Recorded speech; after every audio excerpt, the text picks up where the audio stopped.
नमस्कार। उनकी कलम मेरी आवाज़ में आप सभी का स्वागत है। आइए सुनते हैं निर्मल वर्मा जी द्वारा लिखी गई कहानी एक दिन का मेहमान। उसने अपना सूटकेस दरवाजे के आगे रख दिया, घंटी का बटन दबाया और प्रतीक्षा करने लगा।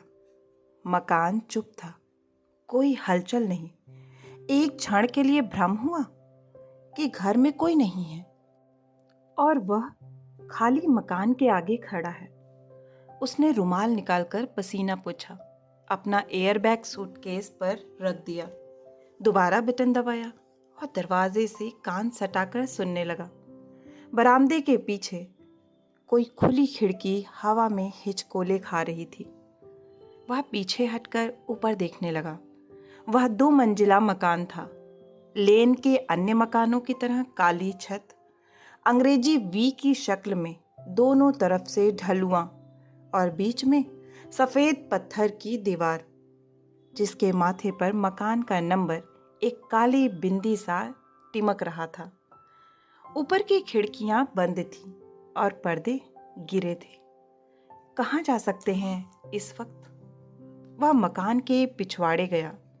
वही लॉन, फेंस और झाड़ियां थीं जो उसने 2 साल पहले देखी थीं। बीच में विलो अपनी टहनियां झुकाए एक काले बूढ़े रीछ की तरह ऊँघ रहा था, लेकिन गैराज खुला और खाली पड़ा था। वे कहीं कार लेकर गए थे। संभव है उन्होंने सारी सुबह उसकी प्रतीक्षा की हो और अब किसी काम से बाहर चले गए हों।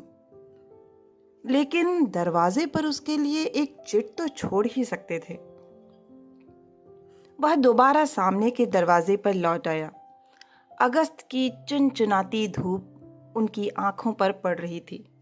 सारा शरीर चू रहा था। वह बरामदे में ही अपने सूटकेस पर बैठ गया। अचानक उसे लगा, सड़क के पार मकानों की खिड़कियों से कुछ चेहरे बाहर झांक रहे हैं, उसे देख रहे हैं। उसने सुना था अंग्रेज लोग दूसरों की निजी चिंताओं में दखल नहीं देते, लेकिन वह मकान के बाहर बरामदे में बैठा था, जहां प्राइवेसी का कोई मतलब नहीं था। इसलिए वे निसंकोच नंगी उन्मुक्तता से उसे घूर रहे थे। लेकिन शायद उनके कौतूहल का एक दूसरा कारण था। उस छोटे अंग्रेजी कस्बाती शहर में लगभग सब एक दूसरे को पहचानते थे, और वह न केवल अपनी शक्ल सूरत में बल्कि झूलते झालते हिंदुस्तानी सूट में काफी अद्भुत प्राणी दिखाई दे रहा होगा। उसकी तुड़ी मुड़ी वेशभूषा और गर्द और पसीने में लथपथ चेहरे से कोई यह अनुमान भी नहीं लगा सकता था कि अभी 3 दिन पहले फ्रैंकफर्ट की कॉन्फ्रेंस में उसने पेपर पढ़ा था। मैं एक लुटा पिटा एशियन एमिग्रेंट दिखाई दे रहा हूँगा, उसने सोचा और अचानक खड़ा हो गया, मानो खड़ा होकर प्रतीक्षा करना ज़्यादा आसान हो। इस बार बिना सोचे समझे उसने दरवाज़ा जोर से खटखटाया और तत्काल हक बकाकर पीछे हट गया। हाथ लगते ही दरवाज़ा खट से खुल गया। जीने पर पैरों की आवाज़ सुनाई दी और दूसरे क्षण वह चौखट पर उसके सामने खड़ी थी। वह भागते हुए सीढ़ियाँ उतरकर नीचे आई थी और उससे चिपट गई थी। इससे पहले वह पूछता, क्या तुम भीतर थी? और वह पूछती, तुम बाहर खड़े थे? उसने अपने धूल भरे लस्तम पस्तम हाथों से उसके दुबले कंधों को पकड़ लिया और लड़की का सिर नीचे झुकाया और उसने अपना मुंह उसके बालों पर रख दिया। पड़ोसियों ने एक एक करके अपनी खिड़कियां बंद कर दी। लड़की ने धीरे से उसे अपने से अलग कर दिया। बाहर कब से खड़े थे? पिछले 2 साल से। वाह, लड़की हंसने लगी। उसे अपने बाप की ऐसी ही बातें बौड़म जान पड़ती थी। मैंने 2 बार घंटी बजाई, तुम लोग कहाँ थे? घंटी खराब है, इसलिए मैंने दरवाज़ा खुला छोड़ दिया था। तुम्हें मुझे फ़ोन पर बताना चाहिए था। मैं पिछले 1 घंटे से आगे पीछे दौड़ रहा था। मैं तुम्हें बताने वाली थी, लेकिन बीच में लाइन कट गई। तुमने और पैसे क्यों नहीं डाले? मेरे पास सिर्फ 10 पैसे थे। वह औरत काफी चुड़ैल थी। कौन औरत? लड़की ने उसका बैग उठाया। वही जिसने हमें बीच में काट दिया। आदमी अपना सूटकेस बीच ड्राइंग रूम में घसीट लाया। लड़की उत्सुकता से बैग के भीतर झांक रही थी। सिगरेट के पैकेट, स्कॉच की लंबी बोतल, चॉकलेट के बंडल, वे सारी चीज़ें जो उसने इतनी हड़बड़ी में फ्रैंकफर्ट के एयरपोर्ट पर ड्यूटी फ्री दुकान से खरीदी थी, अब बैग से ऊपर झांक रही थी। तुमने अपने बाल कटवा लिए? आदमी ने पहली बार चैन से लड़की का चेहरा देखा। हाँ, सिर्फ छुट्टियों के लिए। कैसे लगते हैं? अगर तुम मेरी बेटी नहीं होती तो मैं समझता कोई लफंगा घर में घुस आया है। ओह पापा! लड़की ने हंसते हुए बैग से चॉकलेट निकाली, रैपर खोला, फिर उसके आगे बढ़ा दी। स्विस चॉकलेट, उसने उसे हवा में डुलाते हुए कहा। मेरे लिए एक गिलास पानी ला सकती हो? ठहरो, मैं चाय बनाती हूँ। चाय बाद में। वह अपने कोट की अंदरूनी जेब में कुछ टटोलने लगा। नोटबुक, वॉलेट, पासपोर्ट, सब चीज़ें बाहर निकल आई। अंत में उसे टैबलेट्स की डिब्बी मिली जिसे वह ढूंढ रहा था। लड़की पानी का ग्लास लेकर आई तो उसने पूछा, कैसी दवाई है? जर्मन, उसने कहा। बहुत असर करती है। उसने टैबलेट पानी के साथ निगल ली, फिर सोफे पर बैठ गया। सब कुछ वैसा ही था जैसा उसने सोचा था। वही कमरा, शीशे का दरवाज़ा, खुले हुए पर्दों के बीच वही चौकोर हरे रुमाल जैसा लॉन, टीवी के स्क्रीन पर उड़ती पक्षियों की छाया जो बाहर उड़ते थे और भीतर होने का भ्रम देते थे।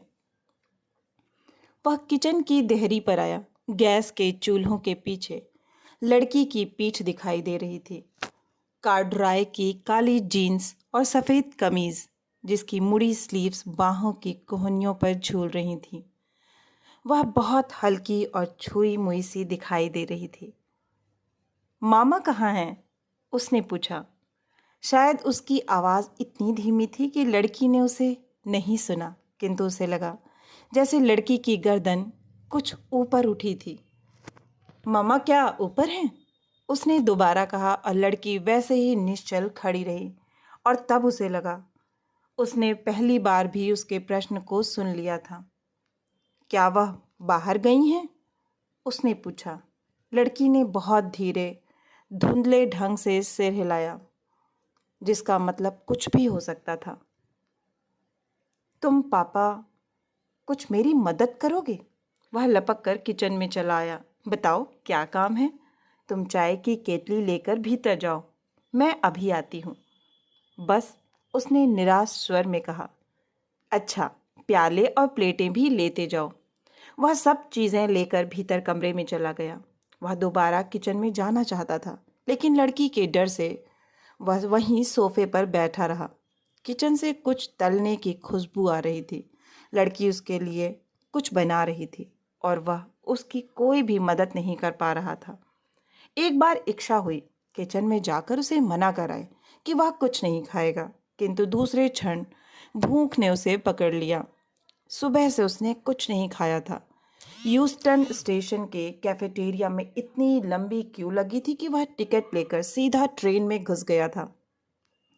सोचा था वह डाइनिंग कार में कुछ पेट में डाल लेगा, किंतु वह दोपहर से पहले नहीं खुलती थी। सच पूछा जाए तो उसने अंतिम खाना कल शाम फ्रैंकफर्ट की एयरपोर्ट में खाया था और जब रात को लंदन पहुंचा था तो अपने होटल की बार में पीता रहा था। तीसरे ग्लास के बाद उसने जेब से नोटबुक निकाली, नंबर देखा और बार के टेलीफोन बूथ में जाकर फ़ोन मिलाया था। पहली बार में पता नहीं चला उसकी पत्नी की आवाज़ है या बच्ची की। उसकी पत्नी ने फ़ोन उठाया होगा, क्योंकि कुछ देर तक फ़ोन का सन्नाटा उसके कान में झनझनाता रहा। फिर उसने सुना वह ऊपर से बच्ची को बुला रही है और तब उसने घड़ी देखी। उसे अचानक ध्यान आया इस समय वह सो रही होगी और वह फ़ोन नीचे रखना चाहता था, किंतु उसी समय उसे बच्ची का स्वर सुनाई दिया। वह आधी नींद में थी। उसे कुछ देर तक पता ही नहीं चला कि वह इंडिया से बोल रहा है या फ्रैंकफर्ट से या लंदन से। वह उसे अपनी स्थिति समझा ही रहा था कि 3 मिनट खत्म हो गए और उसके पास इतनी चेंज भी नहीं थी कि वह लाइन को कटने से बचा सके। तसल्ली सिर्फ इतनी थी कि वह नींद, घबराहट और नशे के बीच यह बताने में सफल हो गया कि वह कल उनके शहर पहुंच रहा है। कल यानी आज। वे अच्छे क्षण थे। बाहर इंग्लैंड की पीली और मुलायम धूप फैली थी। वह घर के भीतर था। उसके भीतर गरमाई की लहरें उठने लगी थीं। हवाई अड्डों की भागदौड़, होटलों की हील हुज्जत, ट्रेन टैक्सियों की हड़बड़ाहट, वह सबसे परे हो गया था। वह घर के भीतर था। उसका अपना घर ना सही, फिर भी एक घर, कुर्सियाँ, पर्दे, सोफ़ा, टीवी। वह अरसे से इन चीज़ों के बीच रहा था और हर चीज़ के इतिहास को जानता था। हर 2-3 साल बाद जब वह आता था तो सोचता था, बच्ची कितनी बड़ी हो गई होगी और पत्नी, वह कितनी बदल गई होगी। लेकिन ये चीज़ें उस दिन से एक जगह ठहरी थीं, जिस दिन उसने घर छोड़ा था। वे उसके साथ जाती थीं, उसके साथ लौट आती थीं। पापा, तुमने चाय नहीं डाली? वह किचन से 2 प्लेटें लेकर आई। एक में टोस्ट और मक्खन थे, दूसरे में तले हुए सॉसेस। मैं तुम्हारा इंतज़ार कर रहा था। चाय डालो, नहीं तो बिल्कुल ठंडी हो जाएगी। वह उसके साथ सोफ़ा पर बैठ गई। टीवी खोल दूं? देखोगे? अभी नहीं। सुनो, तुम्हें मेरे स्टैम्प्स मिल गए थे? हाँ पापा, थैंक्स। वह टोस्ट पर मक्खन लगा रही थी। लेकिन तुमने चिट्ठी एक भी नहीं लिखी।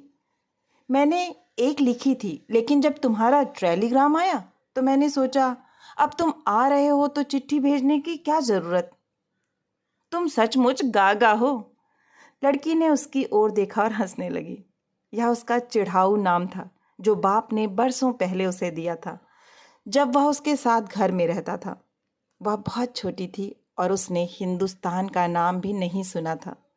बच्ची की हंसी का फायदा उठाते हुए वह उसके पास झुकाया, जैसे कोई चंचल चिड़िया हो जिसे केवल सुरक्षा के भ्रामक क्षण में ही पकड़ा जा सकता है। मम्मी कब लौटेंगी? प्रश्न इतना अचानक था कि लड़की झूठ नहीं बोल सकी। वह ऊपर अपने कमरे में है। ऊपर? लेकिन तुमने तो कहा था। किरच किरच किरच। वह चाकू से जले हुए टोस्ट को कुरेद रही थी, मानो उसके साथ साथ वह उसके प्रश्न को भी काट डालना चाहती हो। हंसी अब भी थी, लेकिन अब वह बर्फ में जमे कीड़े की तरह उसके होठों पर चिपकी थी। क्या उन्हें मालूम है कि मैं यहाँ हूँ? लड़की ने टोस्ट पर मक्खन लगाया, फिर जैम, फिर उसके आगे प्लेट रख दी। हाँ, मालूम है, उसने कहा। क्या वह नीचे आकर हमारे साथ चाय नहीं पिएंगी? लड़की दूसरी प्लेट पर सॉसेस सजाने लगी। फिर उसे कुछ याद आया। वह रसोई में गई और अपने साथ मस्टर्ड और केचप की बोतलें ले आई। मैं ऊपर जाकर पूछ आता हूँ। उसने लड़की की तरफ देखा, जैसे उससे अपनी कार्यवाही का समर्थन पाना चाहता हो। जब वह कुछ नहीं बोली तो वह जीने की तरफ जाने लगा। प्लीज़ पापा। उसके पांव ठिठक गए। आप फिर उनसे लड़ना चाहते हैं? लड़की ने कुछ गुस्से में उसे देखा। लड़ना? वह शर्म से भीगा हुआ हंसने लगा। मैं यहाँ 2000 मील उनसे लड़ने आया हूँ? फिर आप मेरे पास बैठिए। लड़की का स्वर भरा हुआ था। वह अपनी माँ के साथ थी, लेकिन बाप के प्रति क्रूर नहीं थी। वह उसे पुरचाती निगाहों से निहार रही थी। मैं तुम्हारे पास हूँ, क्या यह काफ़ी नहीं है? वह खाने लगा। टोस्ट, सॉसेस, टिन के उबले हुए मटर। उसकी भूख उड़ गई थी, लेकिन लड़की की आंखें उस पर थी। वह उसे देख रही थी और कुछ सोच रही थी। कभी कभी टोस्ट का एक टुकड़ा मुंह में डाल लेती और फिर चाय पीने लगती। फिर उसकी ओर देखती और चुपचाप मुस्कुराने लगती। उसे दिलासा सी देती, सब कुछ ठीक है, तुम्हारी जिम्मेदारी मुझ पर है और जब तक मैं हूँ डरने की कोई बात नहीं। डर नहीं था, टैबलेट का असर रहा होगा या यात्रा की थकान। वह कुछ देर के लिए लड़की की निगाहों से हटना चाहता था। वह अपने को हटाना चाहता था। मैं अभी आता हूँ, उसने कहा। लड़की ने सशंकित आंखों से उसे देखा। क्या बाथरूम जाएंगी? वह उसके साथ साथ गुसल खाने तक चली आई और जब उसने दरवाज़ा बंद कर लिया तो भी उसे लगता रहा वह दरवाजे के पीछे खड़ी है। उसने बेसिन में अपना मुंह डाल दिया और नल का खोल दिया। पानी झरझर उसके चेहरे पर बहने लगा और वह सिसकने सा लगा। आधे बने हुए शब्द उसकी छाती के खोखल से बाहर निकलने लगे, जैसे भीतर जमी हुई काई उलट रहा हो। उल्टी, जो सीधी दिल से बाहर आती है। वह टैबलेट जो कुछ देर पहले खाई थी, अब पीले चूरे सी बेसिन के संगमरमर पर तैर रही थी। फिर उसने नल बंद कर दिया और रुमाल निकाल कर मुंह पोंछा। बाथरूम की खूंटी पर स्त्री के मैले कपड़े टंगे थे। प्लास्टिक की एक चौड़ी बाल्टी में अंडरवियर और ब्रेसियर साबुन में डूबे थे। खिड़की खुली थी और बाग का पिछवाड़ा धूप में चमक रहा था। कहीं किसी दूसरे बाग से घास कटने की उन्नीदी सी घुर घुर पास आ रही थी। वह जल्दी से बाथरूम का दरवाज़ा बंद करके कमरे में चला आया। सारे घर में सन्नाटा था। वह किचन में आया तो लड़की दिखाई नहीं दी। वह ड्राइंग रूम में लौटा तो वह भी खाली पड़ा था। उसे संदेह हुआ कि वह ऊपर वाले कमरे में अपनी माँ के पास बैठी है। एक अजीब आतंक ने उसे पकड़ लिया। घर जितना शांत था उतना ही खतरे से अटा जान पड़ा। वह कोने में गया जहाँ उसका सूटकेस रखा था। वह जल्दी जल्दी उसे खोलने लगा। उसने अपने कॉन्फ्रेंस के नोट्स और कागज अलग किए। उनके नीचे से वह सारा सामान निकालने लगा जो वह दिल्ली से अपने साथ लाया था। एम्पोरियम का राजस्थानी लहंगा लड़की के लिए, तांबे और पीतल के टिंकरेट्स जो उसने जनपद पर तिब्बती लामा हिप्पियों से खरीदे थे, पश्मीने की कश्मीरी शॉल बच्ची की माँ के लिए, एक लाल गुजराती जरीदार स्लीपर जिसे बच्ची और माँ दोनों पहन सकते थे, हैंडलूम के बेड कवर, हिंदुस्तानी टिकटों का एल्बम और एक बहुत बड़ी सचित्र किताब, बनारस द एटर्नल सिटी। फर्श पर धीरे धीरे एक छोटा सा हिंदुस्तान जमा हो गया था जिसे वह हर बार यूरोप आते समय अपने साथ ढो लाता था। सहसा उसके हाथ ठिठक गए। वह कुछ देर तक चीज़ों के ढेर को देखता रहा। कमरे के फर्श पर बिखरी हुई वे बिल्कुल अनाथ और दयनीय दिखाई दे रही थी। एक पागल सी इच्छा हुई कि वह उन्हें कमरे में जैसे का तैसा छोड़कर भाग खड़ा हो। किसी को पता भी ना चलेगा वह कहाँ चला गया। लड़की थोड़ा बहुत जरूर हैरान होगी, किंतु बरसों से वह उससे ऐसे ही अचानक मिलती रही थी और बिना कारण बिछुड़ती रही थी। You are a coming man and a going man, वह उससे कहा करती थी, पहले विषाद में और बाद में कुछ कुछ हंसी में। उसे कमरे में ना बैठा देखकर लड़की को ज़्यादा सदमा नहीं पहुंचेगा। वह ऊपर जाएगी और माँ से कहेगी, अब तुम नीचे आ सकती हो। वह चले गए। फिर वे दोनों एक साथ नीचे आएंगी और उन्हें राहत मिलेगी कि अब उन दोनों के अलावा घर में कोई नहीं है। पापा, वह अचानक चौंक गया, जैसे रंगे हाथों पकड़ा गया हो। खिसियानी सी मुस्कुराहट में लड़की को देखा। वह कमरे की चौखट पर खड़ी थी और खुले हुए सूटकेस को ऐसे देख रही थी जैसे वह कोई जादू की पिटारी हो जिसने अपने पेट से अचानक रंग बिरंगी चीज़ों को उगल दिया हो। लेकिन उसकी आंखों में कोई खुशी नहीं थी, एक शर्म सी थी। जब बच्चे अपने बड़ों को कोई ऐसी ट्रिक करते हुए देखते हैं जिसका भेद उन्हें पहले से मालूम होता है, वे अपने संकोच को छिपाने के लिए कुछ ज़्यादा ही उत्सुक हो जाते हैं। इतनी चीज़ें? वह आदमी के सामने कुर्सी पर बैठ गई। कैसे लाने दी? सुना है आजकल कस्टम वाले बहुत तंग करते। इस बार उन लोगों ने कुछ नहीं किया, आदमी ने उत्साह में आकर कहा। शायद इसलिए कि मैं सीधे फ्रैंकफर्ट से आ रहा था। उन्हें सिर्फ एक चीज पर शक हुआ था। उसने मुस्कुराते हुए लड़की की ओर देखा। किस चीज पर? लड़की ने इस बार सच्ची उत्सुकता से पूछा। उसने अपने बैग से दाल बीजी का डिब्बा निकालकर और उसे खोलकर मेज पर रख दिया। लड़की ने झिझकते हुए दो चार दाने उठाए और उन्हें सूंघने लगी। क्या है यह? उसने जिज्ञासा से आदमी को देखा। वे भी इसी तरह सूंघ रहे थे। वह हंसने लगा। उन्हें डर था कि कहीं इसमें चरस गांजा तो नहीं है। हैश? लड़की की आंखें फैल गईं। क्या इसमें सचमुच हैश मिली है? खाकर देखो। लड़की ने कुछ दाल मोट मुंह में डाले और उन्हें चबाने लगी। फिर हलाट सी होकर सी सी करने लगी। मिर्चें होंगी, थूक दो, आदमी ने कुछ घबरा कर कहा। किंतु लड़की ने उन्हें निगल लिया और छल छलाई आंखों से बाप को देखने लगी। तुम भी पागल हो, सब निगल बैठी। आदमी ने जल्दी से उसे पानी का ग्लास दिया जो वह उसके लिए लाई थी। मुझे पसंद है। लड़की ने जल्दी से पानी पिया और अपनी कमीज की मुड़ी हुई बाहों से आंखें पोंछने लगी।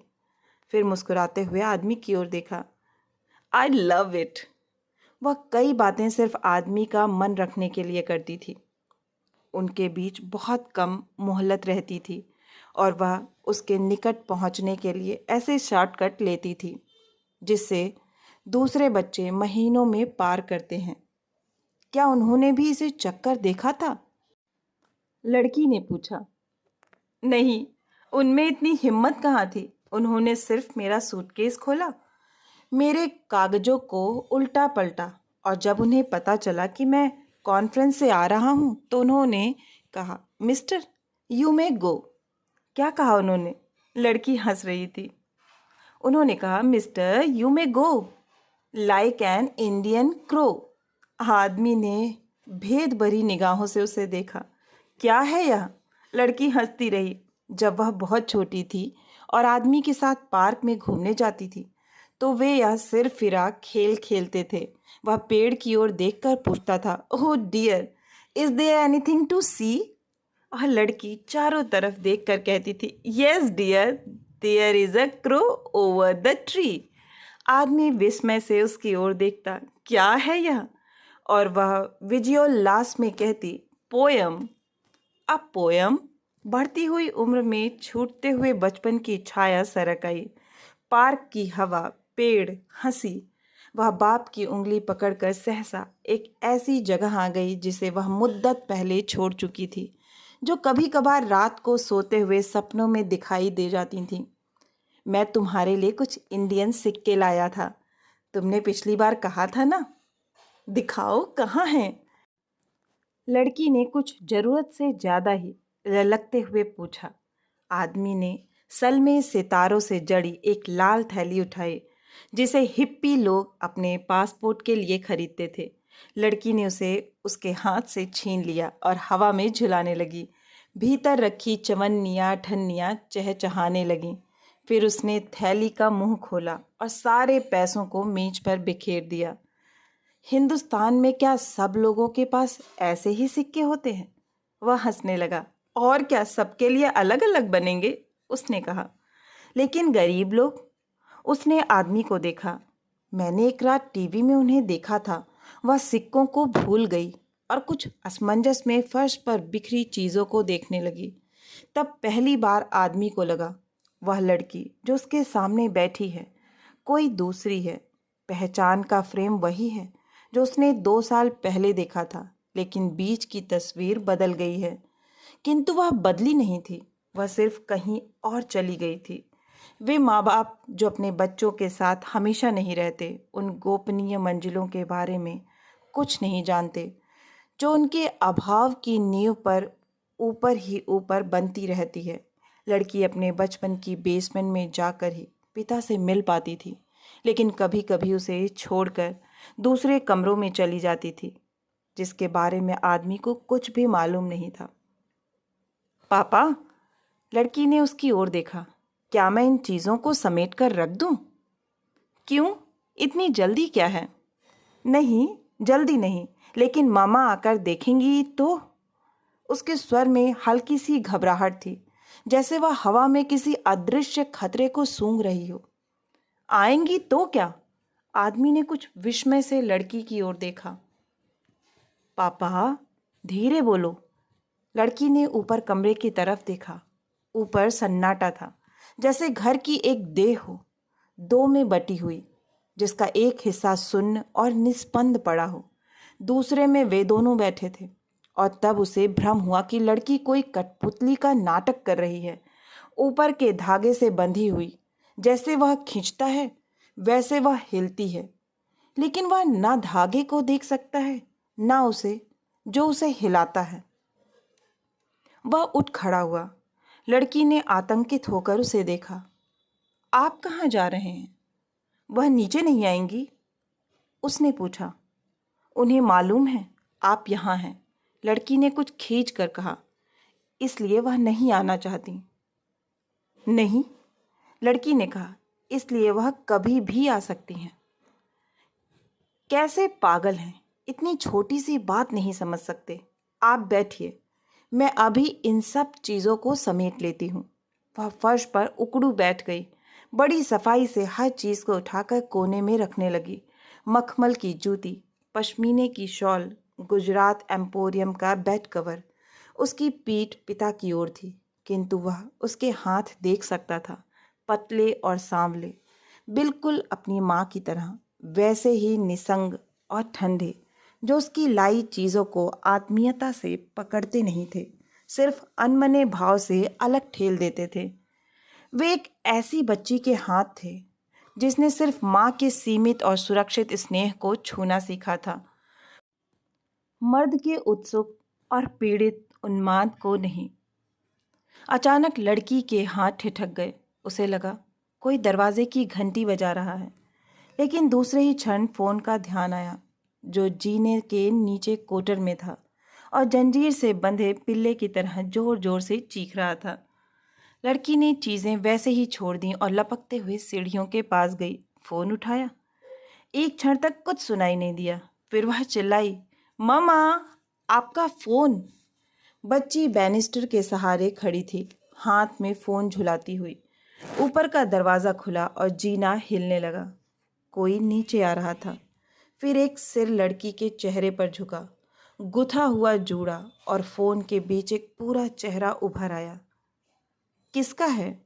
औरत ने अपने लटकते हुए जूड़े को पीछे ढकेल दिया और लड़की के हाथ से फोन खींच लिया। आदमी कुर्सी से उठा। लड़की ने उसकी ओर देखा। हेलो, औरत ने कहा। Hello, hello. औरत की आवाज़ ऊपर उठी और तब उसे पता चला कि यह उस स्त्री की आवाज़ है जो उसकी पत्नी थी। वह उसे बरसों बाद भी सैकड़ों आवाज़ों की भीड़ में पहचान सकता था।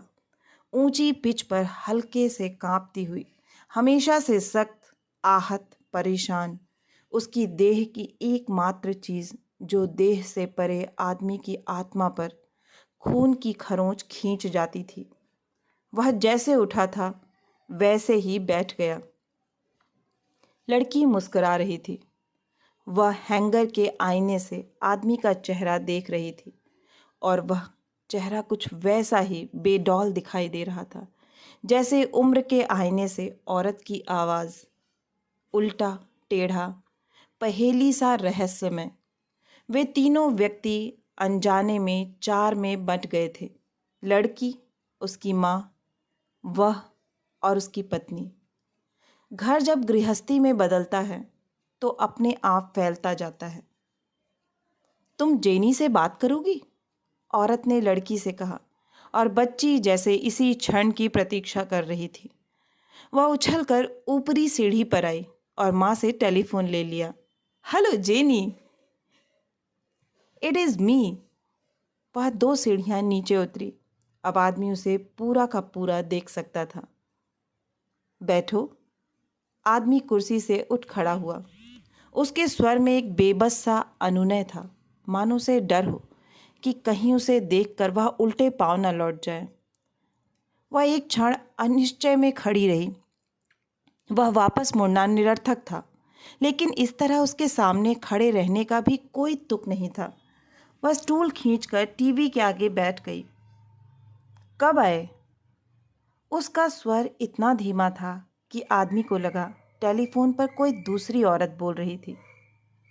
काफ़ी देर हो गई। मुझे तो पता भी ना था कि तुम ऊपर के कमरे में हो। स्त्री चुपचाप उसे देखती रही। आदमी ने जेब से रुमाल निकाला, पसीना पोंछा, मुस्कुराने की कोशिश में मुस्कुराने लगा। मैं बहुत देर तक बाहर खड़ा रहा। मुझे पता नहीं था घंटी खराब है। गैरेज खाली पड़ा था। मैंने सोचा तुम दोनों कहीं बाहर गए हो। तुम्हारी कार? उसे मालूम था, फिर भी उसने पूछा। सर्विसिंग के लिए गई है, स्त्री ने कहा। वह हमेशा से उसकी छोटी बेकार की बातों से नफरत करती आई थी, जबकि आदमी के लिए वे कुछ ऐसे तिनके थे जिन्हें पकड़कर डूबने से बचा जा सकता था, कम से कम कुछ देर के लिए। तुम्हें मेरा टेलीग्राम मिल गया था? मैं फ्रैंकफर्ट आया था, उसी टिकट पर यहाँ आ गया। कुछ पौंड ज़्यादा देने पड़े। मैंने तुम्हें वहाँ से फ़ोन भी किया, लेकिन तुम दोनों कहीं बाहर थे। कब? औरत ने हल्की जिज्ञासा से उसकी ओर देखा। हम दोनों घर में थे। घंटी बज रही थी, लेकिन किसी ने उठाया नहीं। हो सकता है ऑपरेटर मेरी अंग्रेजी नहीं समझ सकी और गलत नंबर दे दिया हो। लेकिन सुनो, वह हंसने लगा। एक अजीब बात हुई। हीथ्रो पर मुझे एक औरत मिली जो पीछे से बिल्कुल तुम्हारी तरह दिखाई दे रही थी। यह तो अच्छा हुआ मैंने उसे बुलाया नहीं। हिंदुस्तान के बाहर हिंदुस्तानी औरतें एक जैसी ही दिखाई देती हैं। वह बोले जा रहा था। वह उस आदमी की तरह था जो आंखों पर पट्टी बांधकर हवा में तनी हुई रस्सी पर चलता है। स्त्री कहीं बहुत नीचे थी, एक सपने में जिसे वह बहुत पहले कभी जानता था, किंतु अब उसे याद नहीं आ रहा था कि वह उसके सामने क्यों बैठा था। वह चुप हो गया। उसे ख्याल आया, इतनी देर से वह सिर्फ अपनी आवाज़ सुन रहा है। उसके सामने बैठी स्त्री बिल्कुल चुप बैठी थी, उसकी ओर बहुत ठंडी और हताश निगाहों से देख रही थी। क्या बात है? आदमी ने कुछ भयभीत सा होकर पूछा। मैंने तुमसे मना किया था, तुम समझते क्यों नहीं? किसके लिए? तुमने किसके लिए मना किया था? मैं तुमसे कुछ नहीं चाहती। मेरे घर तुम ये सब क्यों लाते हो? क्या फ़ायदा है इनका? पहले क्षण वह नहीं समझा कौन सी चीज़ें।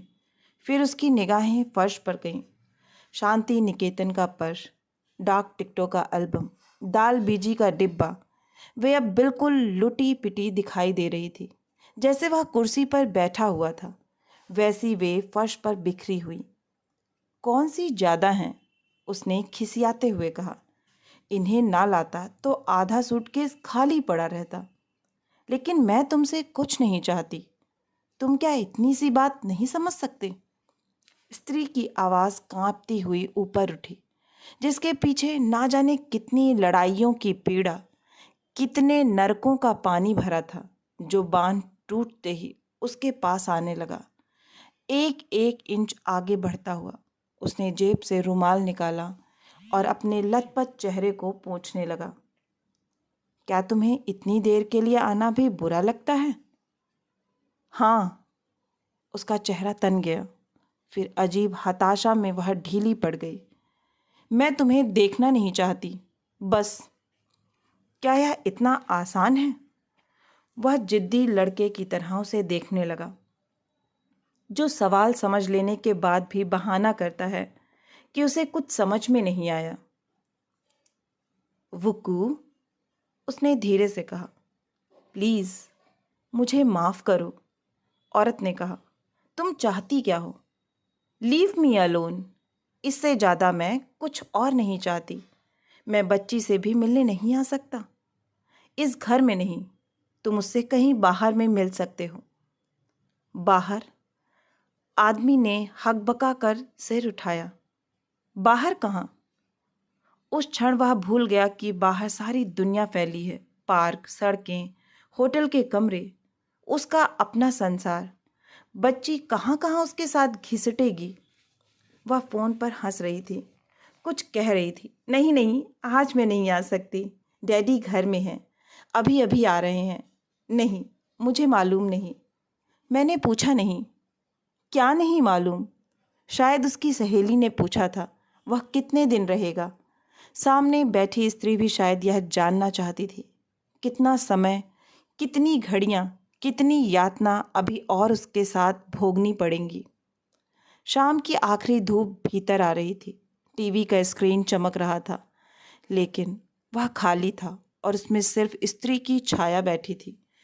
जैसे खबरें शुरू होने से पहले अनाउंसर की छवि दिखाई देती है, पहले कमज़ोर और धुंधली, फिर धीरे धीरे ब्राइट होती हुई।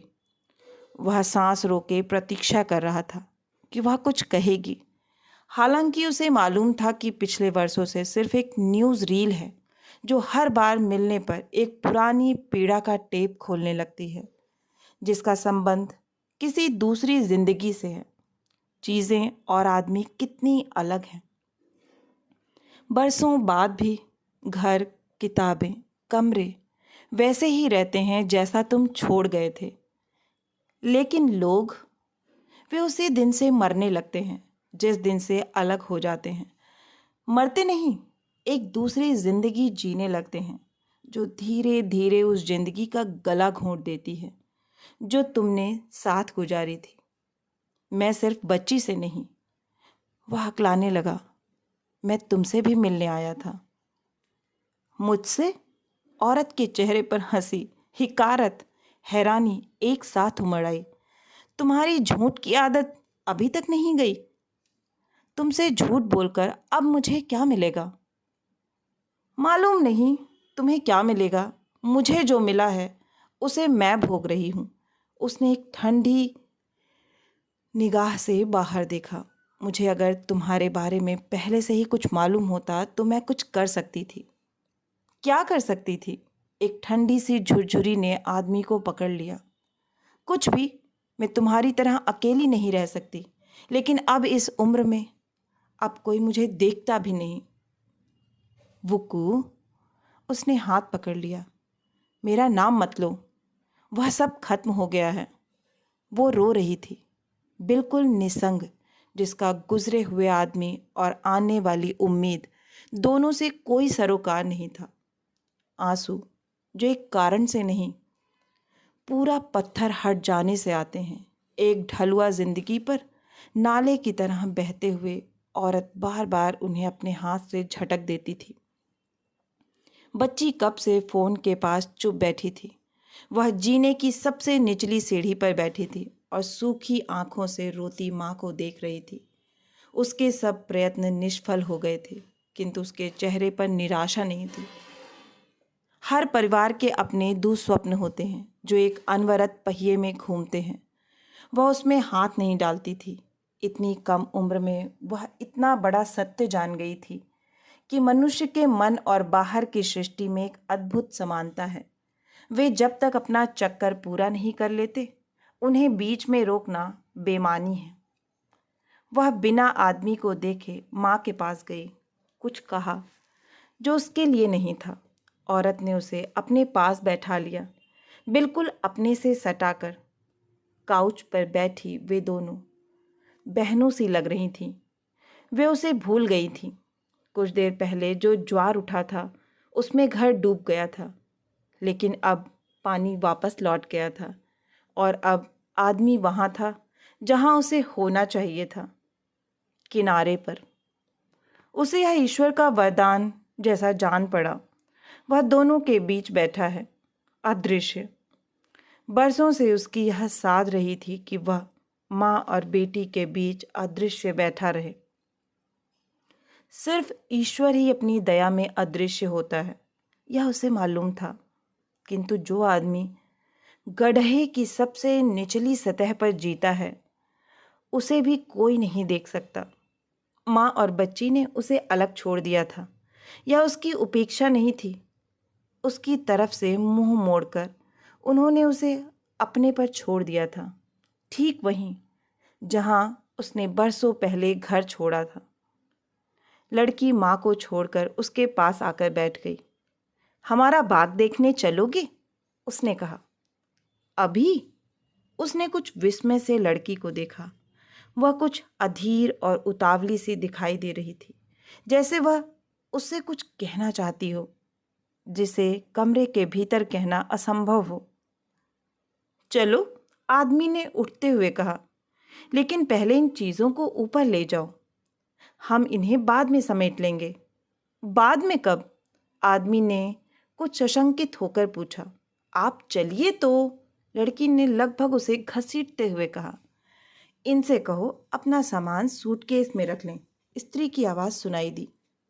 उसे लगा किसी ने अचानक पीछे से धक्का दिया हो। वह चमक कर पीछे मुड़ा। क्यों? मुझे इनकी कोई ज़रूरत नहीं है। उसके भीतर एक लपलपाता अंधड़ उड़ने लगा। मैं नहीं ले जाऊंगा।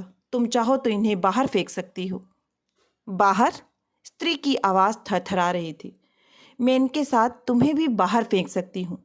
रोने के बाद उसकी आंखें चमक रही थी। गालों का गीलापन सूखे कांच सा जम गया था, जो पोंछे हुए नहीं, सूखे हुए आंसुओं से उभर कर आता है। क्या हम बाग देखने नहीं चलेंगे? बच्ची ने उसका हाथ खींचा और वह उसके साथ चलने लगा। वह कुछ भी नहीं देख रहा था। घास, क्यारियां और पेड़ एक गूंगी फिल्म की तरह चल रहे थे। सिर्फ उसकी पत्नी की आवाज़ एक भुतैली कमेंट्री की तरह गूंज रही थी। बाहर, बाहर, बाहर। आप मम्मी के साथ बहस क्यों करते हैं? लड़की ने कहा। मैंने बहस कहाँ की? उसने बच्ची को देखा, जैसे वह भी उसकी दुश्मन हो। आप करते हैं। लड़की का स्वर अजीब सा हठीला हो आया था। वह अंग्रेजी में यू कहती थी, जिसका मतलब प्यार में तुम होता था और नाराजगी में आप। अंग्रेजी सर्वनाम की यह संदिग्धता बाप बेटी के रिश्तों को हवा में टांगे रहती थी, कभी बहुत पास, कभी बहुत पराया, जिसका सही अंदाज उसे सिर्फ लड़की की टोन में टटोलना पड़ता था। एक अजीब से भय ने आदमी को पकड़ लिया। वह एक ही समय में माँ और बच्ची दोनों को नहीं खोना चाहता था। बड़ा प्यारा बाग है, उसने फुसलाते हुए कहा। क्या माली आता है? नहीं, माली नहीं, लड़की ने उत्साह से कहा।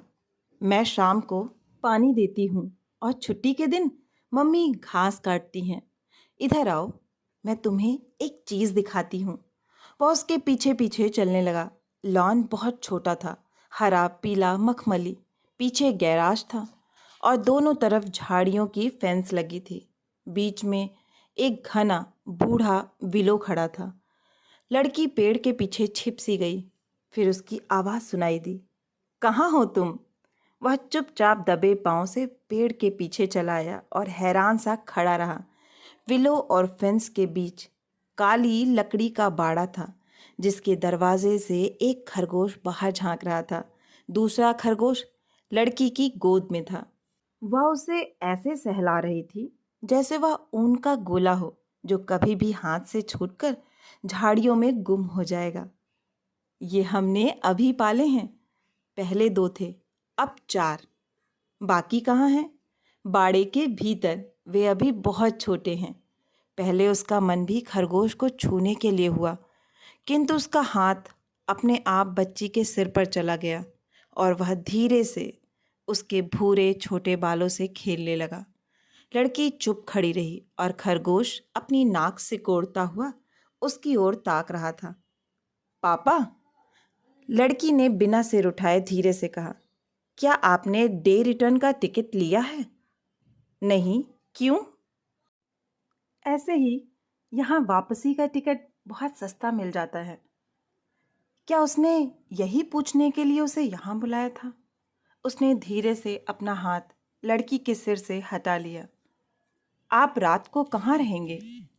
लड़की का स्वर बिल्कुल भावहीन था। अगर मैं यहीं रहूं तो? लड़की ने धीरे से खरगोश को बाड़े में रख दिया और खट से दरवाज़ा बंद कर दिया। मैं हंसी कर रहा था, उसने हंसकर कहा। मैं आखिरी ट्रेन से लौट जाऊंगा। लड़की ने मुड़कर उसकी ओर देखा। यहाँ दो तीन अच्छे होटल भी हैं, मैं अभी फ़ोन करके पूछ लेती हूँ। बच्ची का स्वर बहुत कोमल हो आया। यह जानते ही कि वह रात को घर में नहीं ठहरेगा। वह माँ से हटकर आदमी के साथ हो गई। धीरे से उसका हाथ पकड़ा, उसे वैसे ही सहलाने लगी जैसे अभी कुछ देर पहले खरगोश को सहला रही थी। लेकिन आदमी का हाथ पसीने से तरबतर था। सुनो, मैं अगली छुट्टियों में इंडिया आऊंगी, इस बार पक्का है। उसे कुछ आश्चर्य हुआ कि आदमी ने कुछ नहीं कहा, सिर्फ बाड़े में खरगोशों की खटर पटर सुनाई दे रही थी। पापा, तुम कुछ बोलते क्यों नहीं? तुम हर साल यही कहती हो। कहती हूं, लेकिन इस बार मैं आऊंगी। Don't you believe me? भीतर चलें? मम्मी हैरान हो रही होंगी कि हम कहाँ रह गए। अगस्त का अंधेरा चुपचाप चला आया। हवा में विलों की पत्तियां सरसरा रही थीं। कमरों के पर्दे गिरा दिए गए थे, लेकिन रसोई का दरवाज़ा खुला था। लड़की भीतर गई और सिंक का नल खोलकर हाथ धोने लगी। वह उसके पीछे आकर खड़ा हो गया। सिंक के ऊपर आईने में उसने अपना चेहरा देखा। रूखी गर्दन और बढ़ी हुई दाढ़ी और सुर्ख आंखों के बीच उसकी ओर हैरत में ताकता हुआ। नहीं, तुम्हारे लिए कोई उम्मीद नहीं। पापा, क्या तुम अब भी अपने आप से बोलते हो? लड़की ने पानी में भीगा अपना चेहरा उठाया। वह शीशे में उसे देख रही थी। हाँ, लेकिन अब मुझे कोई सुनता नहीं। उसने धीरे से बच्ची के कंधे पर हाथ रखा। क्या फ्रिज में सोडा होगा? तुम भीतर चलो, मैं अभी लाती हूँ। कमरे में कोई ना था। उसकी चीज़ें बटोर दी गई थीं। सूटकेस कोने में खड़ा था। जब वे बाग में थे, उसकी पत्नी ने शायद उन सब चीज़ों को देखा होगा, उन्हें छुआ होगा। वह उससे चाहे कितने नाराज़ क्यों ना हो, चीज़ों की बात अलग थी। वह उन्हें ऊपर नहीं ले गई थी, लेकिन दोबारा सूटकेस में डालने की हिम्मत नहीं की थी। उसने उन्हें अपने भाग्य पर छोड़ दिया था।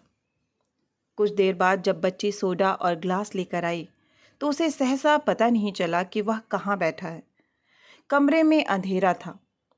पूरा अंधेरा नहीं, सिर्फ इतना जिसमें कमरे में बैठा आदमी चीज़ों के बीच चीज़ जैसा दिखाई देता है। पापा, तुमने बत्ती नहीं जलाई? अभी जलाता हूँ। वह उठा और स्विच को ढूंढने लगा। बच्ची ने सोडा और ग्लास मेज पर रख दिया और टेबल लैंप जला दिया। मम्मी कहाँ हैं? वह नहा रही हैं, अभी आती होंगी। उसने अपने बैग से विस्की निकाली, जो उसने फ्रैंकफर्ट के एयरपोर्ट पर खरीदी थी। ग्लास में डालते हुए उसके हाथ ठिठक गए। तुम्हारी जिंजर एल कहाँ है? मैं अब असली बियर पीती हूँ। लड़की ने हंसकर उसकी ओर देखा। तुम्हें बर्फ चाहिए? नहीं, लेकिन तुम जा कहाँ रही हो? बाड़े में खाना डालने, नहीं तो वे एक दूसरे को मार खाएंगे। वह बाहर गई तो खुले दरवाजे से बाग का अंधेरा दिखाई दिया, तारों की पीली तलछट में झिलमिलाता हुआ। हवा नहीं था। बाहर का सन्नाटा घर की अदृश्य आवाज़ों के भीतर से छनकर आता था। उसे लगा वह अपने घर में बैठा है और जो कभी बरसों पहले होता था वह अब हो रहा है। वह शावर के नीचे गुनगुनाती रहती थी और जब वह बालों पर तौलिया साफे की तरह बांधकर बाहर निकलती थी, तब पानी की बूंदें बाथरूम से लेकर उसके कमरे तक एक लकीर बनाती जाती थीं। पता नहीं वह लकीर कहाँ बीच में सूख गई, कौन सी जगह, किस खास मोड़ पर वह चीज़ हाथ से छूट गई जिसे वह कभी दोबारा नहीं पकड़ सका। उसने कुछ और विस्की डाली, हालांकि गिलास अभी खाली नहीं हुआ था। उसे कुछ अजीब लगा कि पिछली रात भी यही घड़ी थी जब वह पी रहा था, लेकिन तब वह हवा में था। जब उसे एयर हॉस्टेस की आवाज़ सुनाई दी कि हम चैनल पार कर रहे हैं, तो उसने हवाई जहाज़ की खिड़की से नीचे देखा। कुछ भी दिखाई नहीं देता था, न समुद्र, न लाइट हाउस, सिर्फ अंधेरा, अंधेरे में बहता हुआ अंधेरा, फिर कुछ भी नहीं। और तब नीचे अंधेरे में झांकते हुए उसे ख्याल आया कि वह चैनल जो नीचे कहीं दिखाई नहीं देता था, असल में कहीं भीतर है, उसकी एक जिंदगी से दूसरी जिंदगी तक फैला हुआ, जिसे वह हमेशा पार करता रहेगा, कभी इधर कभी उधर, कहीं का भी नहीं, ना कहीं से आता हुआ ना कहीं पहुंचता हुआ। बिंदु कहाँ है? उसने चौंक कर ऊपर देखा। वह वहां कब से खड़ी थी, उसे पता नहीं चला था। बाहर बाग में, उसने कहा, खरगोशों को खाना देने। वह अलग खड़ी थी, बैनिस्टर के नीचे। नहाने के बाद उसने एक लंबी मैक्सी पहन ली थी। बाल खुले थे, चेहरा बहुत धुला और चमकीला सा लग रहा था। वह मेज पर रखे उसके ग्लास को देख रही थी। उसका चेहरा शांत था। शावर ने जैसे न केवल उसके चेहरे को बल्कि उसके संताप को भी धो डाला था। बर्फ भी रखी है, उसने कहा। नहीं, मैंने सोडा ले लिया। तुम्हारे लिए एक बना दूं? उसने सिर हिलाया, जिसका मतलब कुछ भी था। उसे मालूम था कि गर्म पानी से नहाने के बाद उसे कुछ ठंडा पीना अच्छा लगता था। अरसे बाद भी वह उसकी आदतें नहीं भूला था, बल्कि उन आदतों के सहारे ही दोनों के बीच पुरानी पहचान लौट आती थी। वह रसोई में गया और उसके लिए एक ग्लास ले आया। उसमें थोड़ी सी बर्फ डाली। जब विस्की मिलाने लगा तो उसकी आवाज़ सुनाई दी। बस इतनी काफ़ी है। वह धुली हुई आवाज़ थी, जिसमें कोई रंग नहीं था, न स्नेह का न नाराज़गी का। एक शांत और तटस्थ आवाज़। वह सीढ़ियों से हटकर कुर्सी के पास चली आई थी। तुम बैठोगी नहीं? उसने कुछ चिंतित होकर पूछा। उसने अपना ग्लास उठाया और वहीं स्टूल पर बैठ गई, जहां दोपहर को बैठी थी। टीवी के पास, लेकिन टेबल लैंप से दूर, जहां सिर्फ रोशनी की एक पतली सी झाई उस तक पहुंच रही थी। कुछ देर तक दोनों में से कोई कुछ नहीं बोला। फिर स्त्री की आवाज़ सुनाई दी। घर में सब लोग कैसे हैं? ठीक हैं, ये सब चीज़ें उन्होंने ही भेजी हैं। मुझे मालूम है, औरत ने कुछ थके स्वर में कहा। क्यों उन बेचारों को तंग करते हो? तुम ढो ढो कर इन चीज़ों को लाते हो और वे यहाँ बेकार पड़ी रहती हैं। वे यही कर सकते हैं, उसने कहा। तुम बरसों से वहाँ गई नहीं। वे बहुत याद करते हैं। अब जाने का कोई फ़ायदा है? उसने एक गिलास से लंबा घूंट लिया। मेरा अब उनसे कोई रिश्ता नहीं। तुम बच्ची के साथ तो आ सकती हो। उसने अभी तक हिंदुस्तान नहीं देखा। वह कुछ देर चुप रही, फिर धीरे से कहा, अगले साल वह 14 वर्ष की हो जाएगी। कानून के मुताबिक तब वह कहीं भी जा सकती है। मैं कानून की बात नहीं कर रहा। तुम्हारे बिना वह कहीं नहीं जाएगी। स्त्री ने गिलास की भीगी सतह से आदमी को देखा। मेरा बस चले तो उसे वहां कभी न भेजूं। क्यों? आदमी ने उसकी ओर देखा। वह धीरे से हंसी। क्या हम दो हिंदुस्तानी उसके लिए काफ़ी नहीं है? वह बैठा रहा। कुछ देर बाद रसोई का दरवाज़ा खुला। लड़की भीतर आई, चुपचाप दोनों को देखा और फिर जीने के पास चली गई, जहां टेलीफोन रखा था। किसे कर रही हो? औरत ने पूछा। लड़की चुप रही, फ़ोन का डायल घुमाने लगी। आदमी उठा, उसकी ओर देखा। थोड़ा सा और लोगी? नहीं, उसने सिर हिलाया। आदमी धीरे धीरे अपने ग्लास में डालने लगा। क्या बहुत पीने लगे हो? औरत ने कहा। नहीं, आदमी ने सिर हिलाया। सफ़र में कुछ ज़्यादा ही हो जाता है। मैंने सोचा था अब तक तुमने घर बसा लिया होगा। कैसे? उसने स्त्री को देखा। तुम्हें अब कैसे भ्रम हुआ?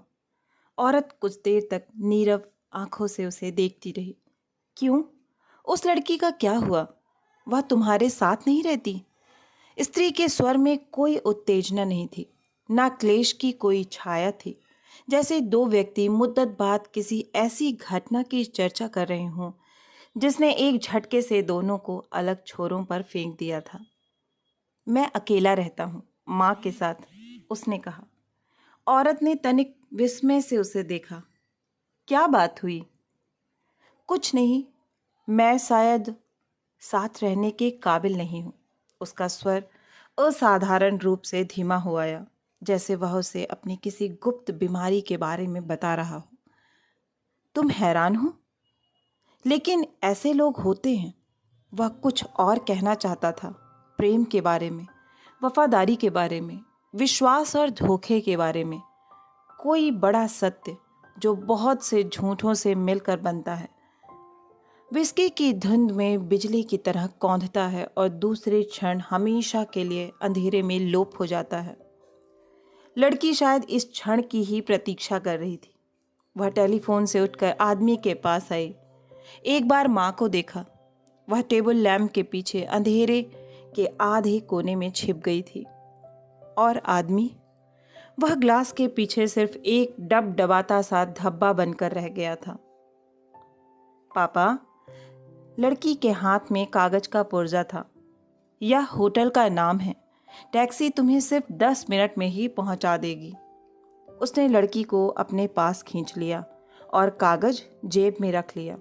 कुछ देर तक तीनों चुप बैठे रहे, जैसे बरसों पहले यात्रा पर निकलने से पहले घर के सब प्राणी एक साथ सिमटकर चुप बैठ जाते हैं। बाहर बहुत से तारे निकल आए थे, जिसमें बूढ़ी विलो झाड़ियां और खरगोशों का बाड़ा एक निस्पंद पीले आलोक में पास पास सरक आए थे। उसने अपना ग्लास मेज पर रखा, फिर धीरे से लड़की को चूमा, अपना सूटकेस उठाया और जब लड़की ने दरवाज़ा खोला तो वह क्षण भर देहरी पर ठिठक गया। मैं चलता हूँ, उसने कहा। पता नहीं यह बात उसने किससे कही थी, किंतु जहाँ वह बैठी थी वहाँ से कोई आवाज़ नहीं आई। वहाँ उतनी ही घनी चुप्पी थी जितनी बाहर अंधेरे में जहाँ वह जा रहा था। आशा है कि आपको यह कहानी बहुत ही पसंद आई होगी। अगर पसंद आई है तो एक लाइक करें, इससे मुझे प्रोत्साहन मिलता है। अगर आप इस चैनल से जुड़ना चाहते हैं और इस पर नए हैं तो इसे सब्सक्राइब करना ना भूलें। फिर मिलती हूँ एक नई कहानी या कविता के साथ। तब तक के लिए आप सभी का कहानी सुनने के लिए बहुत बहुत धन्यवाद।